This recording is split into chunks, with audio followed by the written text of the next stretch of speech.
A few more TCU Horned Frogs hit the portal yesterday, including one offensive lineman that had garnered a lot of attention. We'll talk about that and more next here on Locked On Horned Frogs. It's your team every day.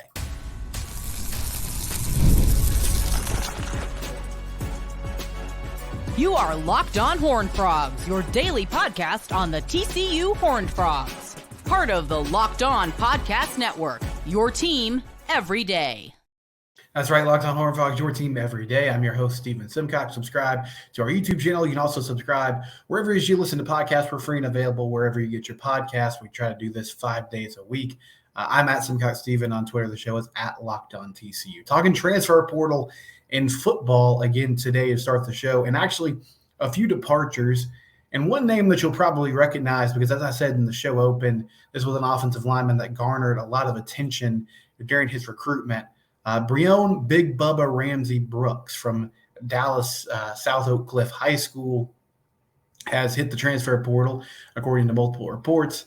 Saw Jeremy Clark have this, and others said that he was moving on and trying to find a new school. The reason you probably heard about Brione was because he is a big guy, and that's sort of an understatement.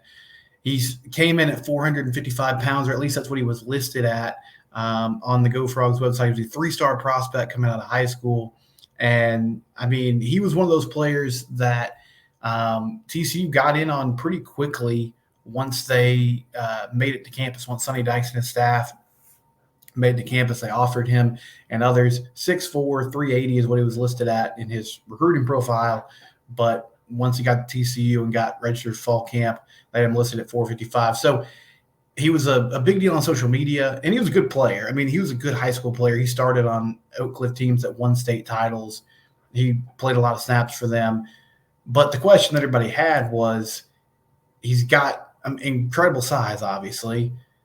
Can he get the weight down to a place where he can be more mobile and have the ability to play football in the Power 5 level at a high level, right? Like, that was going to be the huge question for Bubba Brooks. And TCU took a chance on him. But I don't want to make this sound like some people thought this was just an odd offer, maybe a bad evaluation in some ways.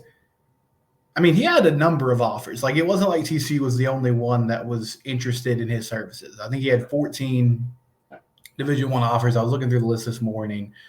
Oregon offered him. Now, I mean, how many of these were committable?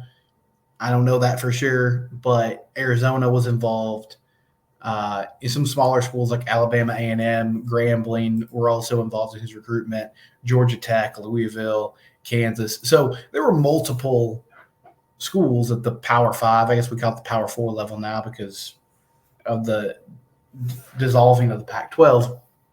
But there were multiple schools that thought he had the potential to play at the next level. And as I said, he was a huge part of that Oak Cliff team that won multiple state titles, started on their offensive line. He was ranked as, I think, the 110th best interior offensive lineman in that class. So it was going to be a project, but the idea was in a few years, if they got his body to a place where he was in better physical condition, he could definitely be a contributor.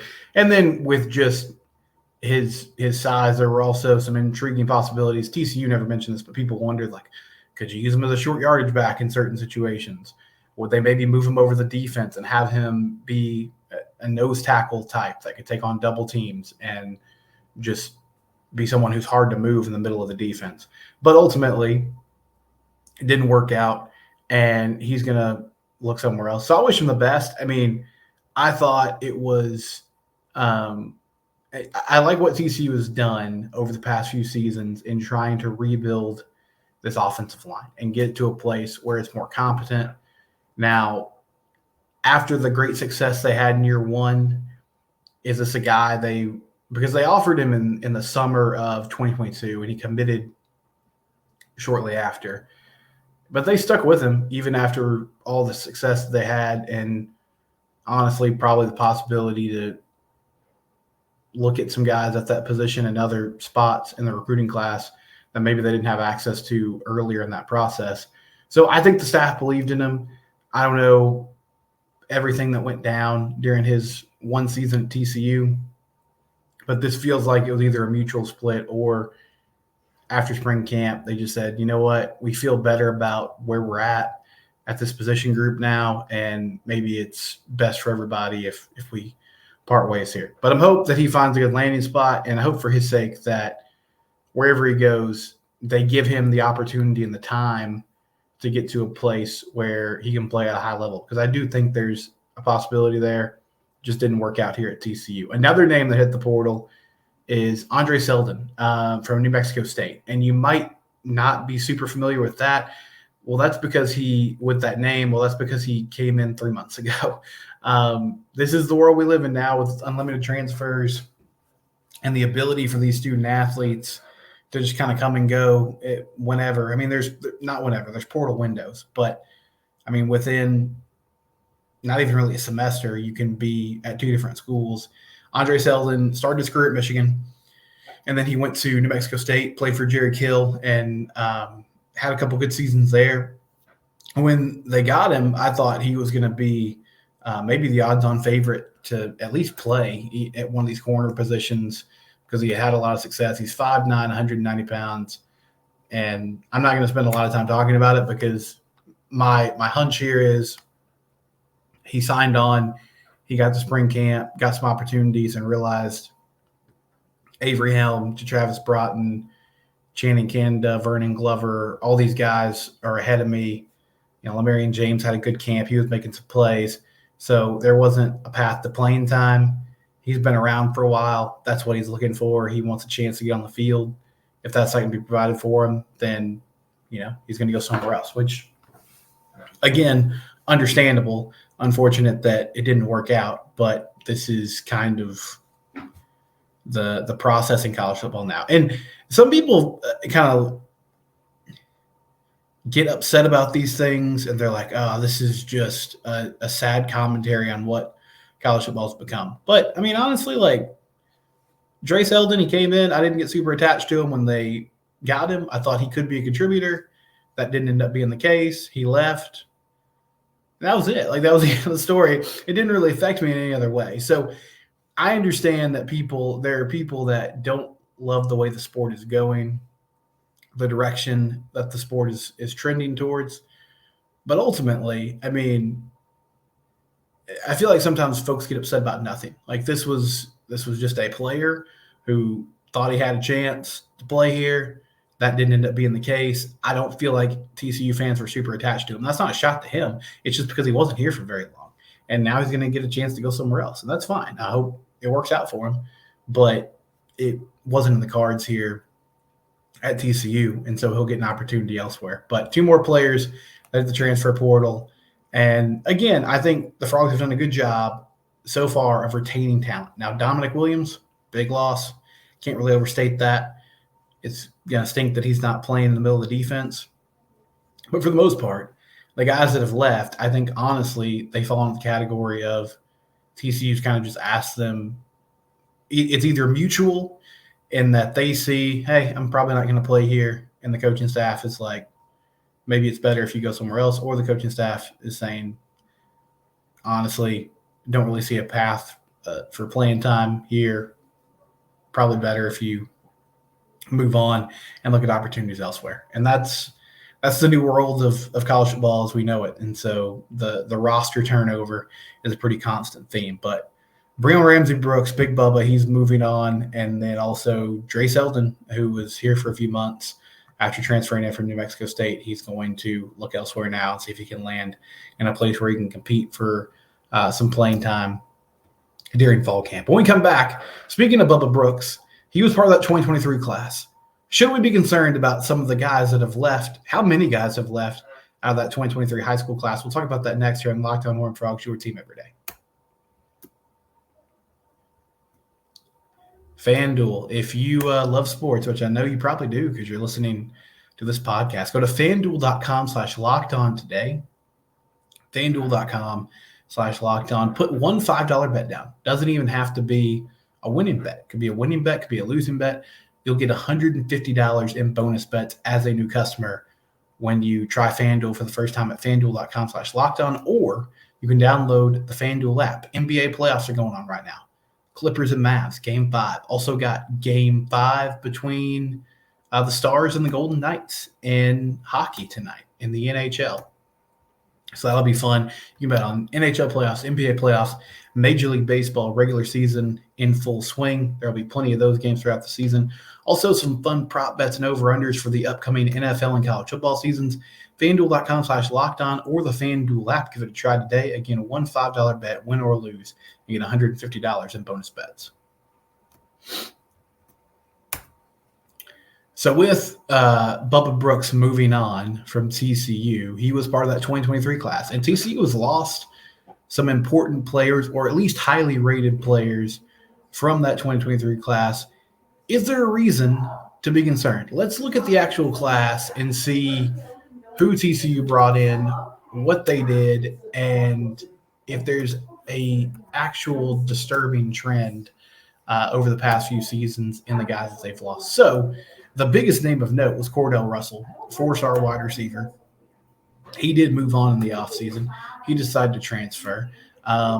In total, now this is high school players and some JUCO transfers, and then the collegiate transfers that came in from other, FCS, Power 5 schools, that's separate. But I'm talking about the 23 players that were signed either as high school recruits or as JUCO players. They've lost 6. Cordell Russell, Rendon Fontenette from Brazosport, who ended up at Vandy, Javion Wilcox, who headed to Texas Tech after one season, Rahan Fluellen, who hit the portal yesterday from Gilmer originally, Mason White, corner from JUCO in San Antonio, was one of the higher-rated JUCO players in the country, along with Channing Canada, and then Brione Ramsey Brooks. Those 6 guys fit the portal. So 6 out of 23. That's a bigger number than you would see like 10 years ago. But I think in the portal era, that's actually pretty solid. And all those guys that left, definitely some potential there. I mean, we don't really know what Cordell Russell would have done here this upcoming season because he left like right after the year was over. So I'm not sure if he would have played. Fontenette definitely, I think, would have played at the safety spot. So that was a loss for sure. Wilcox was a guy that was kind of lost in the depth chart towards the end of the depth chart after his freshman season. Same with Fluellen. We talked about Brooks earlier, again, just behind a lot of the guys. I think the good news and the optimistic thing for TCU and for Sonny Dykes staff is a lot of the players that they have kept are working their way through the depth chart. I mean, Marcus Deal, I think he's going to be a factor this season. I think he's going to play for TCU. Avion Carter, we'll have to see. Cam Cook is definitely going to play. I mean, he's going to be your starting running back, presumably. He's going to get a lot of carries. Jamal Johnson is somebody who's going to play this year. Even I think with a lot of the secondary depth that they brought in the portal, I feel like he's going to have multiple opportunities to get on the field. Jonathan Bax is one of their main players at that new stud linebacker position. Max Carroll had a really good spring camp. He should be a factor on the defensive line. Same for Zach Chapman. Channing Canada, JUCO transfer, played a lot last season. He's going to get more run this year. Cooper Powers is part of your 2 deep at the interior offensive line position.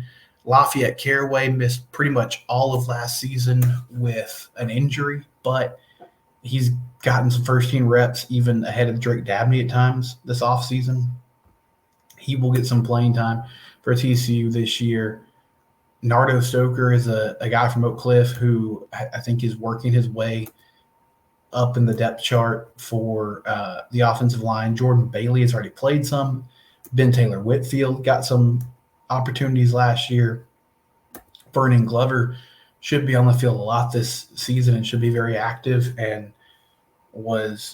he wasn't active last year on the field, but was a part of the 2 deep, the 3 deep throughout the season. So the good news is you've kept the majority of your players, and with the exception of 3 or 4 guys going into their second year in the system, going into their second year in the program, it looks like they're going to get some playing time. Maybe it's not starting, but a lot of them are at least going to be in the rotation. You're going to count on them for success throughout the season. So that's encouraging. Now, Did the recruiting take a dip after 2023? This past class? Yeah, it did from a rankings perspective. Does it appear that TCU is trying to supplement more talent than you should through the transfer portal? I would say that's another fair criticism. But as far as retaining talent, I'm not buying into this sort of sky is falling narrative or concerning narrative about keeping guys around, because I think for the most part, now, yeah, you did. I mean, you lost Jordan Hudson a few years back. You lost Cordell Russell. But I talked about this conundrum before. The issue that all coaches are running into, and TCU is no exception to this, is that when you have highly rated freshmen, you don't want to put them on the field if they're not ready. But the problem is, if you don't put them on the field, then they are really quick to hit the portal because they expect to play right away. And if they don't, it's very easy to just say, well, I'll go somewhere else, and maybe a change of scenery will help me. And I understand, like, these are players that played to high level throughout their careers. They've never really experienced, most likely, being on the bench basis. So that has to be extremely frustrating. But, man, patience is something that you wish guys would buy into sometimes, because there is some value in it. Overall, though, I feel like Sonny Dykes and his staff have done a really good job retaining talent, keeping guys in the fold, and in this 2023 class, letting them work their way up through the depth chart, and the players that didn't do that, for the most part, moving on, and they're going to take opportunities somewhere else. So I just want to take a glance at that, because when people transfer, especially from that class, because it got a lot of attention, it was so highly rated, there's like this, oh man, TCU can't retain the right people or keep talent. And I feel like that's a misnomer, right? That's just something that hasn't been true over the past few seasons. When we come back, we'll wrap things up, get some of your audience reactions. It's Locked On Horned Frogs, your team every day. If you're looking for a new game or something to pass the time when you're just sitting there on your phone, maybe you're going to soccer practice tonight with your kids, and you're like, I don't really want to watch this for a whole hour. What am I going to do? Download the Monopoly Go app today. Whether it's at halftime of your favorite game or at a big event, if you can sneak your phone in there, you got to play Monopoly Go. You can team up with your friends for time tournaments where you work together to build up each other's boards. The more you win together, the more awesome prizes you unlock. They have cool new playing pieces to travel the boards with, hilarious emojis for taunting friends when you smash their buildings or heist their vaults. Plus, Monopoly Go feels new and exciting every day with constantly changing tournaments and challenges. A ton include their own unique mini games like digging for treasure, and there's always new timed events that help you win big, like massive multipliers for everything you win or rent. There's always something fun to discover on Monopoly Go. So get off the bench and go download it for free on Google Play or in the App Store today. Monopoly Go, give it a try, again, for free in the App Store or on Google Play. Download it today.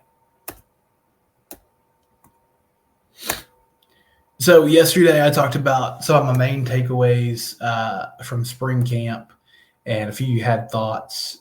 Actually, a couple of days ago, I'm not even really sure what I talked about to begin the week, but somebody asked me sort of a random question, which is fine. I'm always down to answer random questions if I can. They said they were watching Max Duggan highlights, which is always a good way to spend your day and spend your time, and that they were surprised that Tate Barber hadn't made it yet or got many opportunities in the NFL, because it was a reminder to them of how often he made big plays and big catches for TCU football over the years that he was there. And yeah, Tay, I know he got signed by the Buccaneers. I was trying to look today to see if he was still on the roster. He's on the active roster. I'm not sure if he's on the practice squad. I was doing, some Google searching before, but couldn't quite narrow down if he was officially there. I believe he is. As far as why he didn't, I'm not going to say he didn't pan out in the NFL, because his career is still to be determined. It was, one season. But what I'll say about Tay is he was extremely consistent. You're right. He had a knack for making huge catches and big plays, had a big touchdown in that game against Michigan in the playoff game. Felt like when they needed a a first down. Taya Barber was a popular option. I know even going back to when he was a younger player, back to his freshman year, he had that crazy like falling down defender draped all over him catch against Texas on a 3rd and long to keep that drive alive. He just always made tough plays. Like he was the epitome of guy that gets it done. I mean, he's a little undersized for the receiver position. Now, he played in the slot, so it's not as big of a deal, but I still think it's a factor. And then as opposed to like a guy, Darius Davis is a dude who really thrives on special teams and found a place with the Chargers as a returner, and then they got him involved in the offense in some different creative ways because of his explosiveness and his ability to run. Tay doesn't have that type of straight line speed, explosiveness. So I just think it's a combination of being a little undersized and not having like plus athleticism. But I'm hopeful for him. I think he's a good player. I think he's just a solid dude who puts the work in. And so maybe, going into year 2, he's got a better feel for what they expect from him, what he needs to do to make an impact. But that's your Taya Barber update. One of my favorite players, in the past decade or so. I mean, it was just tough as nails and always got the job done. Tim says, I've been waiting for your reaction to the spring game and spring camp. Yes, the defense is way more aggressive. Yeah, I'm excited about it, man. I mean, I think it's going to be really fun to watch. They're going to make big plays. They're going to give up some big plays at times. But, I mean, we talked about it at length. The pass situation just became untenable. The fact that they were giving up 60-plus points to Oklahoma, teams with competent offenses, good offenses, teams with good quarterbacks that can make good throws were just eating TCU alive last season. And so hopefully getting more pressure on the QB, changing up coverage looks, throwing out some different kind of exotic pressures and blitzes will slow offenses down and at least, give the Frogs more of a chance to get some big stops when they need it upcoming in 2024.